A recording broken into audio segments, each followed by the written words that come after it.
This is, of course, a violin, but it is a Baroque violin rather than a modern violin, and there are a few subtle differences, some of them less subtle than others. So, for example, you'll notice down the bottom there's no furniture, there's no chin rest, and no modern shoulder rest. Now, many of you will have started out with exactly this, a sponge, and we tend not to use a shoulder rest that stands up when we're playing period instruments now, because we're trying to recreate the sound that they would have originally had. And if we have a standing up shoulder rest, we're changing that resonance. In the 18th century, of course, they learned how to use sponges, but they certainly had padded clothing. Think of the 18th century silk jackets.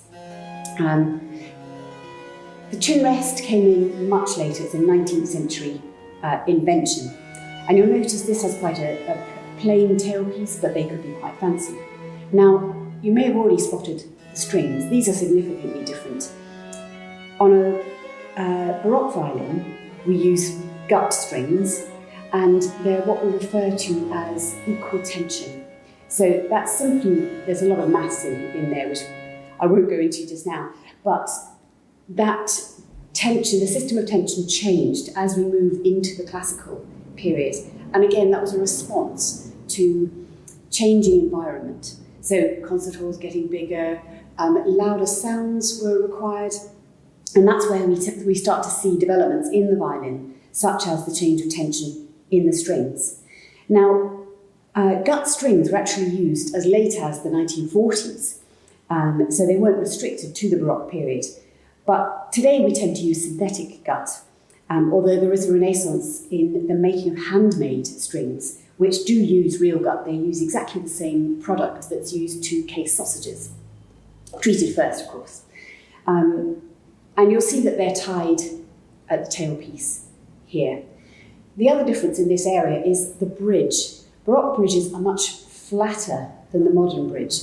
Makes it much easier to play, for example, unaccompanied Bach, because you can play 3 or 4 note chords quite easily compared to the modern bridge. And again, the change in the bridge shape was to promote further resonance as the violin developed. The other major development concerns the neck. And on a Baroque violin, the neck is almost straight in line with the body. But on a modern violin, it tilts down quite a lot. And again, that's to do with the increasing tension that was put on the strings in response to the bridge, etc. Other than that, though, it's the same instrument. Now, before I move on to how to play it, I'm just going to introduce the bow here. The bow is in many ways actually much more different to its modern counterpart than the violin.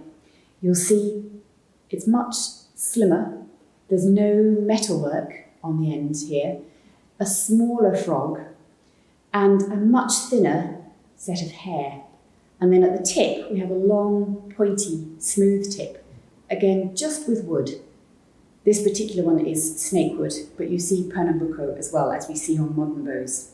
Now, this means that it's a very different weighting system on these bows.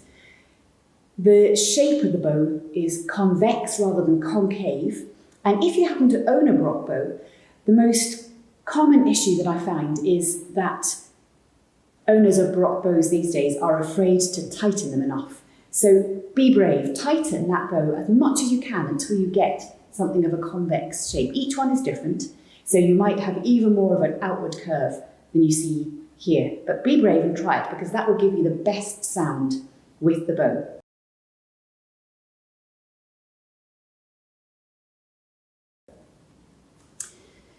So, how do we play these instruments?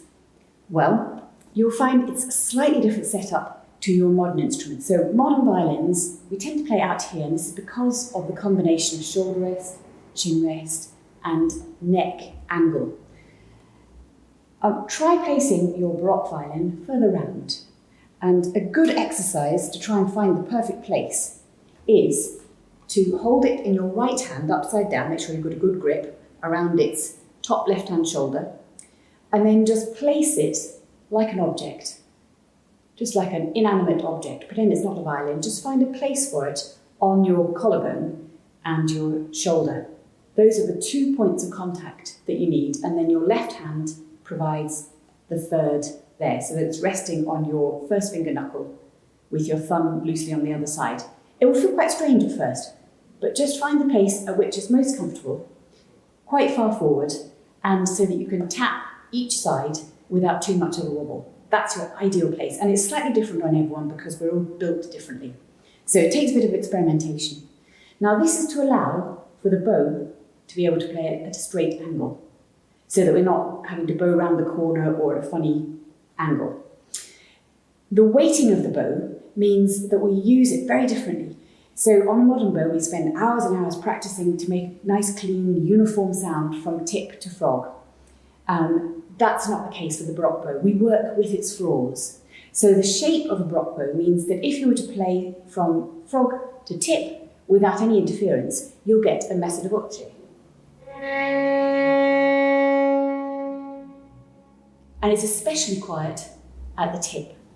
Now, as a result, we tend to spend most of our time in the lower half of the bow because this is where we have the most room for articulation, for volume, and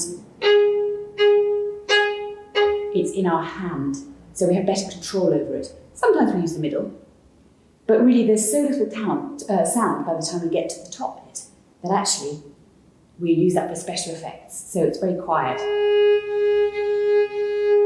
And we can't get much articulation up there either. You have to work really hard at that.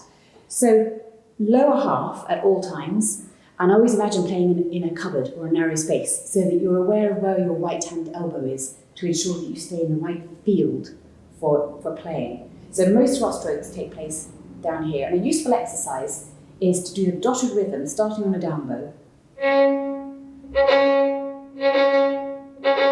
so that you get used to the feeling of it underneath your hand, because that's not something that we have on the modern bow.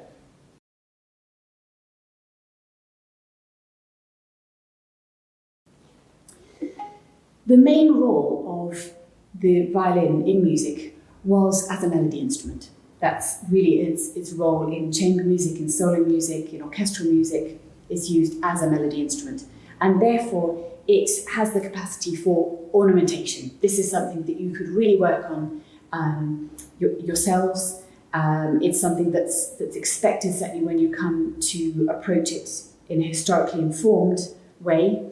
And often when it's accompanied, the violin takes the sort of centre stage against a lovely sort of bedrock sound of harpsichord, perhaps with cello, sometimes with lute as well. Its repertoire is very varied. Violins have been around for centuries, but before we got to the 17th and 18th centuries. And so its repertoire tends to be quite ubiquitous. It appears in almost every country and in almost every genre. So we have so much repertoire to be able to enjoy.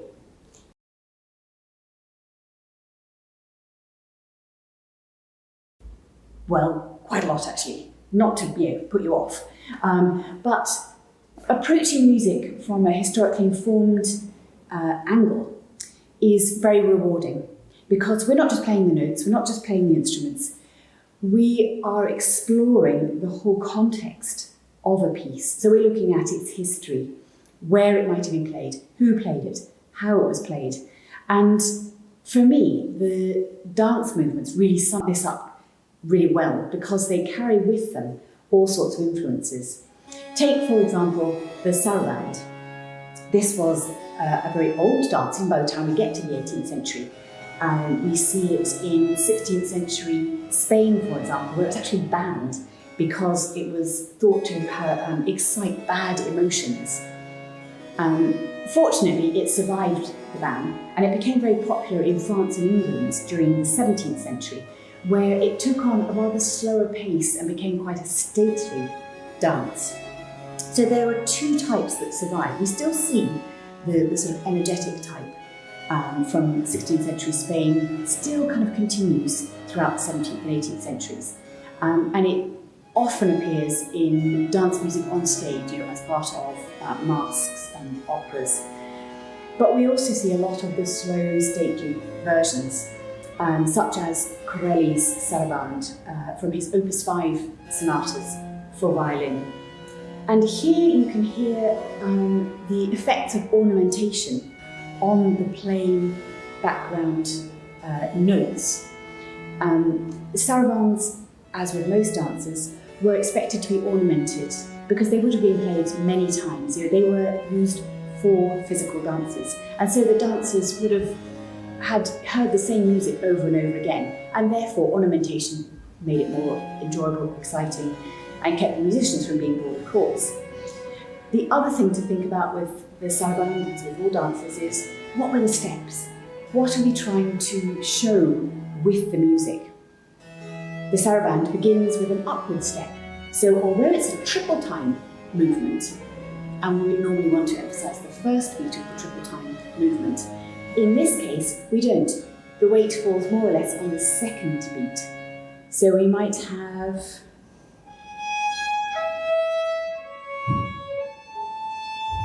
rather than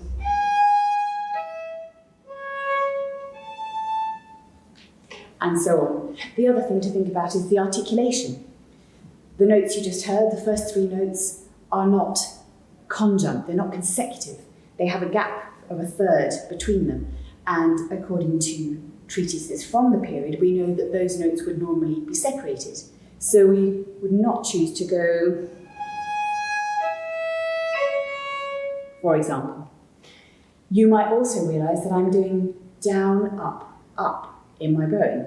And that is because I'm choosing to follow the rule of the down bow, which is yet another thing to add into the mix. This was a hotly debated topic throughout the 18th century with proponents on both sides, but essentially it dictates where you place the down bow, at the beginning of every bar or possibly not, depending on which side you fell. So there is much to be learned and to incorporate into this type of music and the historically informed approach, which is what really makes it so rewarding.